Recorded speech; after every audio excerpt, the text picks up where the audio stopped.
Major retailers like Target and Circle K are proving there's real consumer demand for THC products and a workable regulatory path. A new threat is emerging at the federal level. A proposal moving through Congress could wipe out the federally legal cannabis market overnight by redefining hemp in a way that would criminalize products for millions of Americans that are currently buying them legally.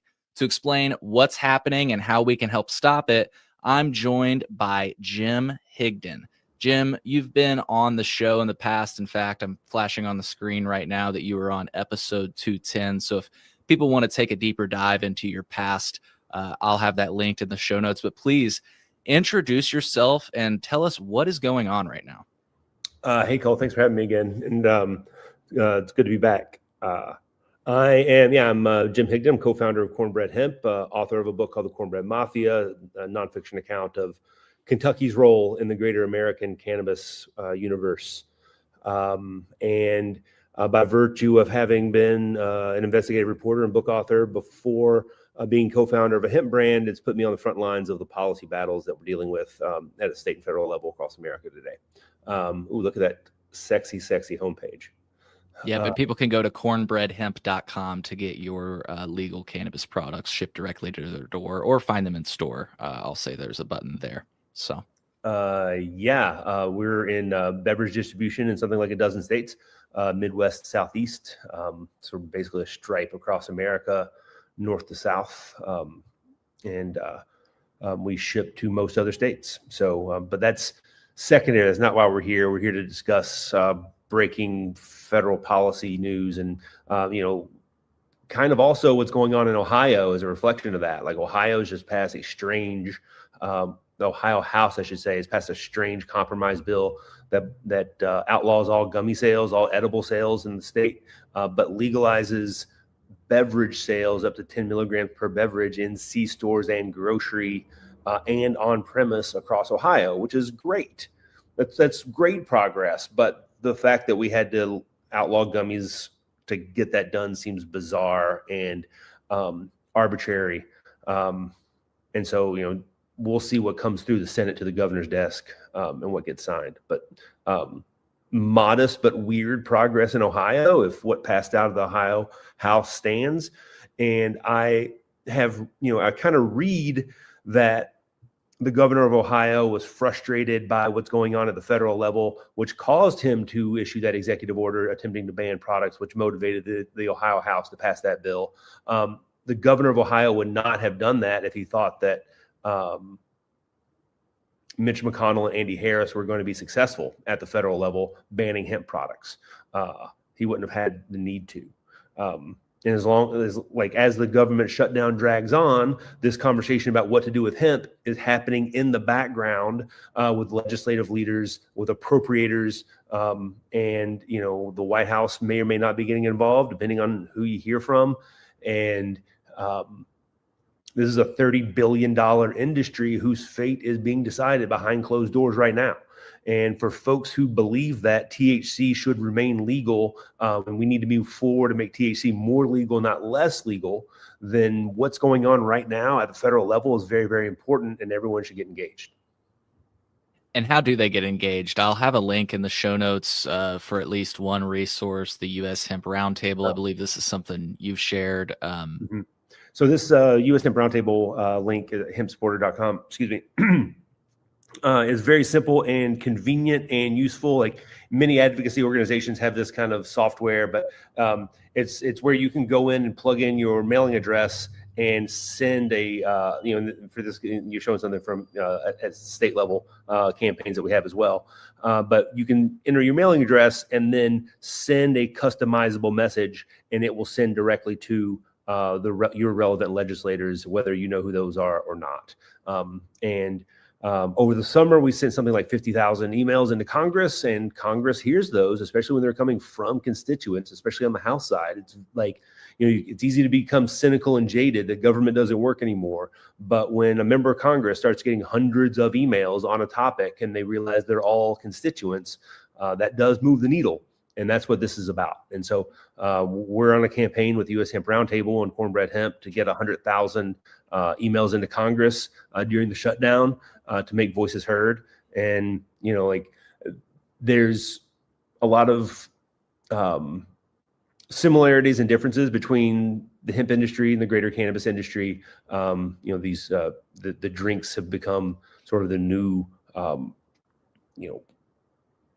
frontier in those conversations. But for folks who are who live in regulated cannabis states, who think that the hemp industry is competitive and that they don't want hemp to succeed, they should reflect on the fact that hemp is legalized, a little bit of THC, and we're not going to deschedule all of cannabis if hemp gets rescheduled. In order to deschedule all cannabis, we have to keep hemp descheduled. And so that's what this fight is about right now, is keeping hemp descheduled. Exactly. Yeah. I always say, we recently, I say recently, of course, it's been a long time since the rescheduling process started, but one of the number one things and the biggest amount of comments that the government received, it was historical, was that everybody said deschedule cannabis. And what I've just been wondering is why we aren't seeing more unity against the criminalization of cannabis products. Like, it seems like I'm not aware of anybody that disagrees that cannabis products should mandate testing, labeling, and an age gate. Like, I'm not aware of any group out there that's saying, no, these three sensible regulations should not happen. It seems like the real disagreement, and you sort of alluded to it, comes from the idea of allowing an open licensing structure, which seems sort of inherent with hemp, as opposed to limited licensing, which you see in states like Illinois, even Florida, Ohio, I believe. When you introduce interstate commerce into the equation, the number of licenses in a state doesn't even matter. Right. Like, Illinois is a wonderful place, but should Illinois be growing its own cannabis when California and Oregon and Kentucky can grow superior cannabis for cheaper prices per pound? If an Illinois cannabis consumer could get California grown cannabis that's higher quality and lower price than what you can grow indoors in suburban Chicago, would that Illinois cannabis consumer benefit from that interstate commerce? And the answer is unequivocally yes. And so the number of licenses per state doesn't even fucking matter.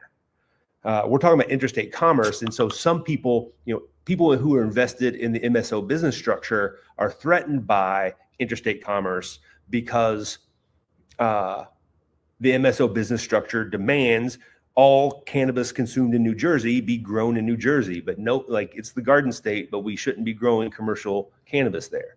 We should be growing commercial cannabis in California, Oregon, and Kentucky, and places where it's naturally well suited to grow cannabis at scale, sustainably and cheaply and at high quality. And so that's what this is about. Descheduling introduces interstate commerce to the cannabis industry, which is what it needs to survive. And it also removes 280E. It allows them to bank, accept credit cards. And this brings me back to the original question. Why are we not seeing unity around this? Like, this, they complain all day long about all of these different things. And they in fact say that this is what makes hemp unfair. But one thing that I've struggled to wrap my head around is, if you're saying hemp is unfair, what is stopping you from getting in hemp? And the answer is nothing. So it feels like there's nothing more fair than hemp. That's a great way to put it. And some of these, MSOs, to their credit, have adapted and right. moved into the hemp space. You got right. Curaleaf and I think Tilray down in Florida. GTI, True Leave. So the ones that are doing it, like, that's the smart play, because as you point out, like, it's right there for them. Right. What I think is interesting, though, is when they come on, let's call it your side of the fence, Jim. When a big company like that comes on your side of the fence, you say, welcome, bring it. Let's see what products you have, and let's see if you can beat us out on that. But it seems like when people are asking to come on the other side of the fence, albeit without the over-regulations, that's one of the problems with the marijuana industry, I will say in air quotes, is not so much that, let's set aside the fact that it's literally impossible to get in some of these markets because of the limited licensing. But then past that, it's overregulated. We're treating cannabis like it's nuclear material. And I don't understand why anybody is supportive of that, other than profit margins, it seems. Well, I mean, people have become used to the cage that they've been put in. They've been put in that cage because Right. they've been granted the permission by the state to have a legal business that's still a crime under federal law. And so the state is over-regulating the nature of it because of its Schedule I status. There's also the whole, you can't bank. And so therefore, the cash heavy nature of the business, and therefore the inherent security risks associated with a cash heavy business, should we have to show our ID to enter a dispensary? That seems absurd. And also, if it's a cash heavy business, maybe it doesn't hurt that there's security. Yeah. So we'll start to wrap up this segment here. I did want to show you, I asked a similar question to the Dales report. I said, do you agree that the hemp debate isn't about testing synthetics or age gates or mandates on testing, but about open licensing? I said, it seems like everyone agrees on sensible regulations, but disagree on open versus limited licensing. And this is the response that I got. Let's take a moment to watch this. But what Cole said about licensing, I think, is a very slippery slope, because I don't think that the limited license structures that you're seeing in states should last. I think the wall should be brought down, and there should be a more fair way to enter the cannabis industry on a national scale. But at the same time, people need to realize, liquor licenses are capped. Liquor licenses are technically limited licenses. There's just an abundance of them, and they trade more freely. The structure in Florida is crazy when you look at it, that you have to be super vertically integrated. You need $100 million to come in here. And there were only 22 licenses from the original cohort. And then you look at Massachusetts, that's a heavily insulated, crony capitalist market. Licensing needs to be somewhere between the limited licensing that we're seeing and what Oklahoma did. Because when you do it like what Oklahoma did, $2,750 gets you a license. You've got people brokering them for $65,000 and selling them to people. And every Tom, Dick, and Harry in the state of Oklahoma has a license. That kind of defeats the purpose of the licensing altogether. But it also doesn't need to go to an extreme as to what we have now, which is super insulating the first movers from any sort of competition that are coming into the markets. And that's what Trulieve and GTI and a lot of the other companies are lobbying against. They don't want more participants coming into their markets where they're already seeing price compression and market share go down on a quarter by quarter basis. So, and this is a common response, which seems to cite concerns about a race to the bottom and people going out of business because licenses are too plentiful. And this doesn't really seem to be a debate in the hospitality industry, where it's widely accepted that 80% of restaurants go out of business in the first 5 years. What makes cannabis different? There's a lot to unpack there. First of all, thanks for showing that clip. I do think that the Dales report is doing the best that they can with the audience that they've got. I think the MSO investor audience is problematic, and the Dales report, and those guys got their hands full. But I do like some of the people they bring on. Mark Cajotes, that was the interviewee in that segment. It seems like a really smart guy who gets it, and it's good to see him in these conversations as well. But I think Anthony has he's getting something right and he's getting something wrong in his answer. He's right to compare it to liquor licenses, and that liquor licenses are capped. In Kentucky, for instance, there's a quota package liquor license, and that's a quota by county, which means it's difficult to get liquor licenses in rural counties, but easy and abundant to get them in metropolitan areas because of the quota is based on population. And so in that sense, it's a good way to conceive of what an open market licensing structure could look like if you're basing it off of a liquor license model. On the other hand, what he's getting wrong is interstate commerce changes everything about the cannabis industry.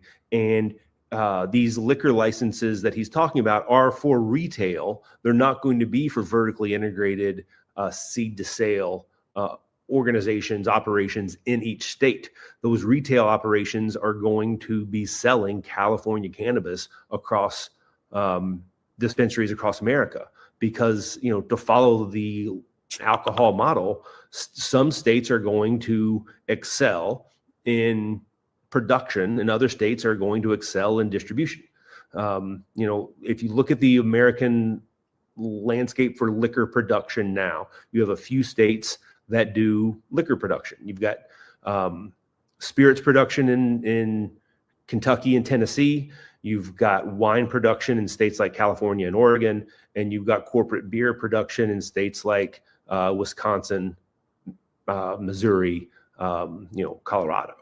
And so, in the other states, there's not really concentrated manufacturing interests for those products, and those products are shipped across the country and around the world. And that model is where cannabis production goes once interstate commerce enters the picture in a descheduled world. And so that's, I think, what these guys aren't getting quite yet is the implications, the full deep implications of what interstate commerce means to the industry. Gotcha. Yeah, and people use Oklahoma as an example. Oregon is also used as an example. Their former regulator Steve Marks has come on the show, and he's actually asked about this subject in the past. I want to play a very short clip of him being asked. So, in case people don't know, it was widely reported that Oregon issued too much licenses and that there was too much weed in the state. And he was asked about this exact topic we're discussing. Here was his response. And I think I'd be interested to get your thoughts on this, Jim, before we start to close out. Do you look back at it and think maybe we should have put some caps on production or on the licenses?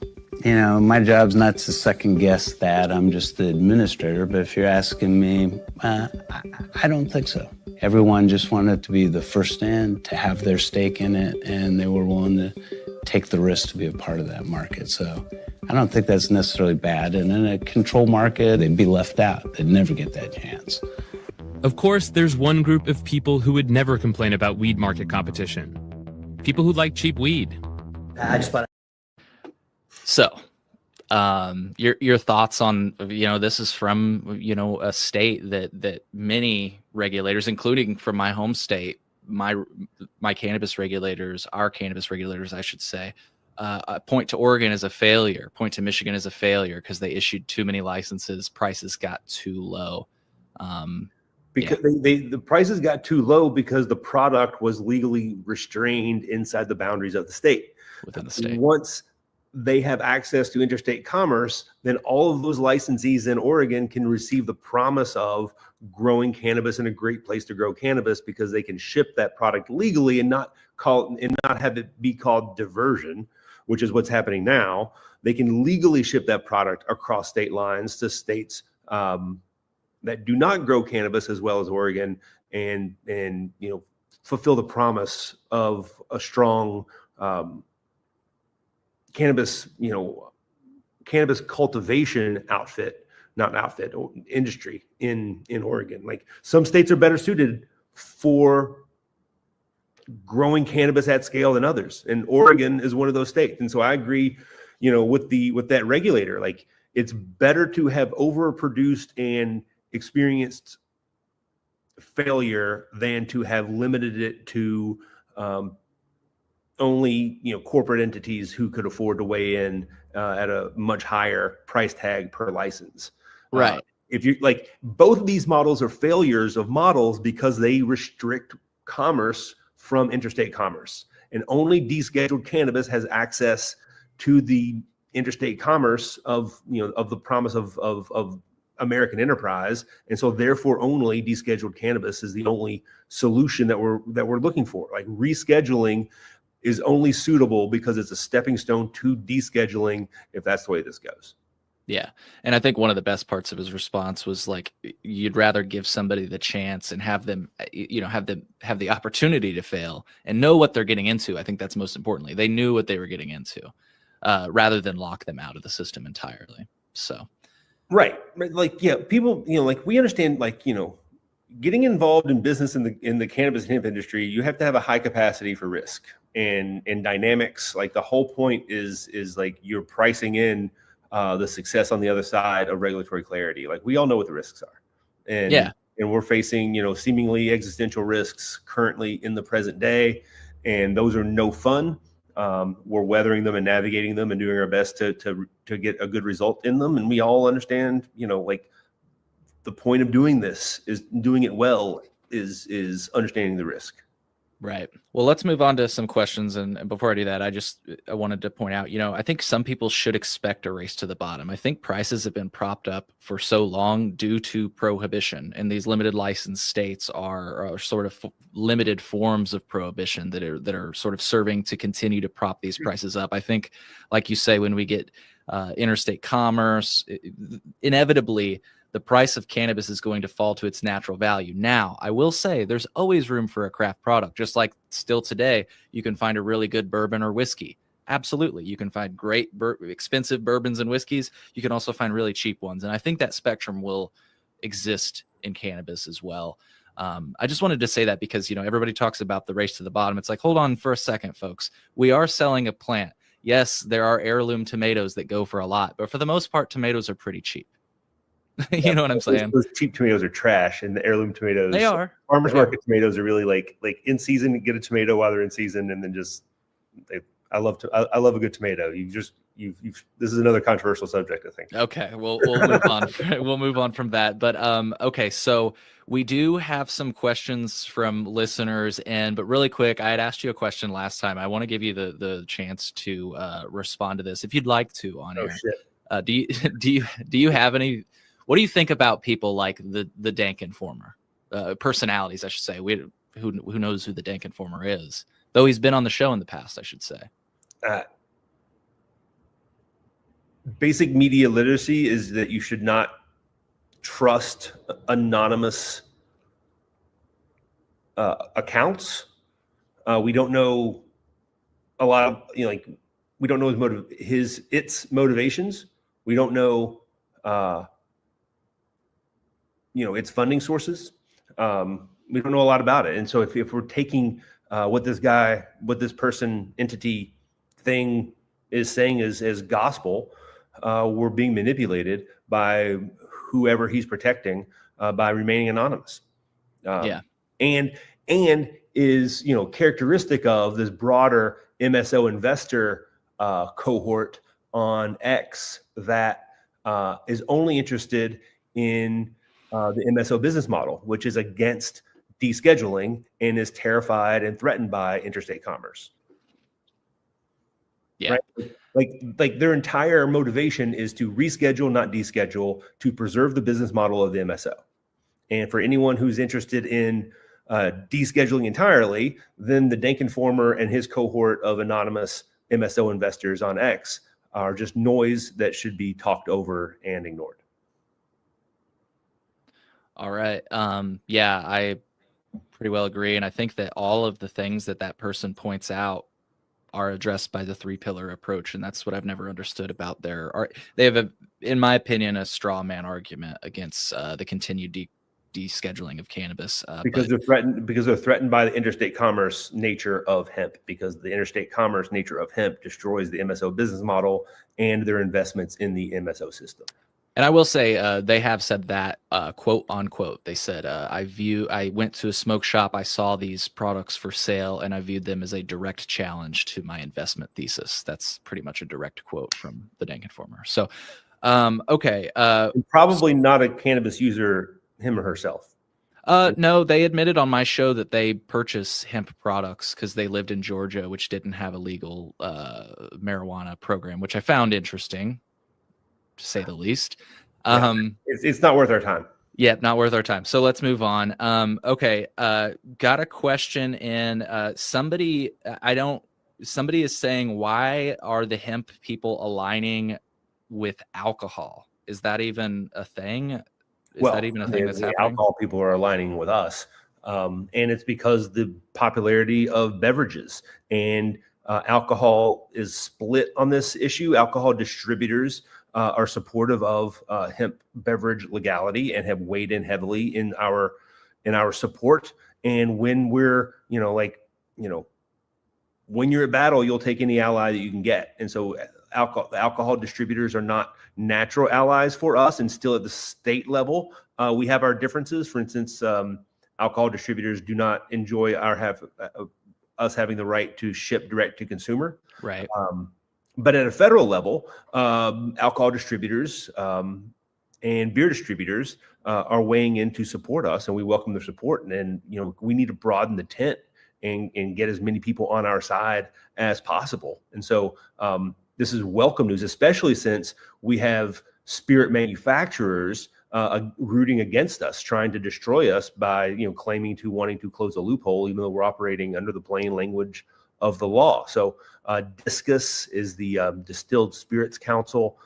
They are against us, where the WSWA, the Wine and Spirits Wholesalers of America, the distributors, they're with us. So we have split the alcohol lobby, and we're grateful for the support from the WSWA.